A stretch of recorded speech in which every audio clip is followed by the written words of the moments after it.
ଜୟ ଜଗନ୍ନାଥ, ରାଧେ କୃଷ୍ଣ।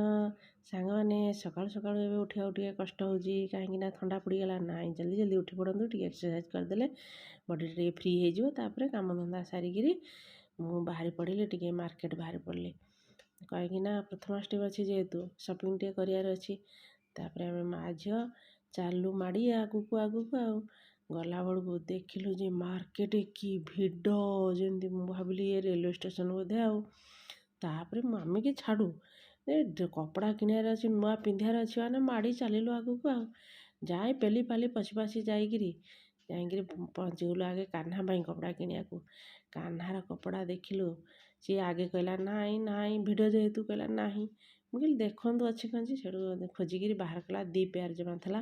ଦେଖନ୍ତୁ ସାଙ୍ଗମାନେ, ଆପଣଙ୍କୁ କେଉଁଟା ଭଲ ଲାଗୁଛି। ମୁଁ ତାପରେ ଏଠୁ କାହ୍ନା ପାଇଁ କପଡ଼ା ଟିକେ କିଣି ତାପରେ ବାହାରି ପଡ଼ିଲି V2କୁ ଆମେ କପଡ଼ା କିଣିବା ପାଇଁ। ଦେଖିଲୁ ଲୋ ବାପ ମା, କି ଭିଡ଼, ଯେମିତି ରିଲିଫ୍ ବଣ୍ଟା ହେଉଛି କି ଏଠି।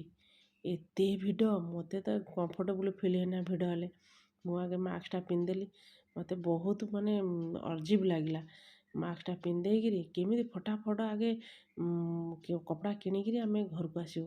ତାପରେ ମୁଁ ଟିକେ ପନିର ଟିକେ ଆଉ ବିସ୍କୁଟ୍ ଫିସ୍କୁଟ୍ ନଥିଲା, ଟିକେ ଓମଫେଡ଼ରୁ ଟିକେ କିଣି ନେଇ ଆସିଲି। ନେଇ ଆସି ଫଟାଫଟ ବନେଇ ଦେଇକିରି ଧଡ଼ାସ ଧଡ଼ାସ ଖାଇଦେଲୁ। ଖାଇ ଦେଇକିରି ତାପରେ ମୁଁ କ'ଣ କଲି ନା, ଆମର ଗୋଟେ ପାର୍ସଲ୍ ମଗେଇଥିଲୁ ମେସୋରୁ। ଏତେ ସୁନ୍ଦର ହେଇଛି ପାର୍ସଲ୍, ମାନେ ପଇସା ଅନୁସାରେ ଏତେ ବଢ଼ିଆ ହେଇଛି, ଆପଣ କେବେ ଭାବି ବି ପାରିବେନି। ତାପରେ ମୁଁ ପାର୍ସଲ୍ଟା ଖୋଲିକିରି ଦେଖେଇ ଦେଇକିରି ଆପଣମାନଙ୍କୁ, ମୋତେ ତ ପୁରା ଟାୟାର୍ଡ଼ ହେଇଥିଲା। ମୁଁ ପୁରା ଚିତ୍ପଟାଙ୍ଗ ହେଇ ପଡ଼ିଗଲି, ରହିଲି। ଜୟ ଜଗନ୍ନାଥ।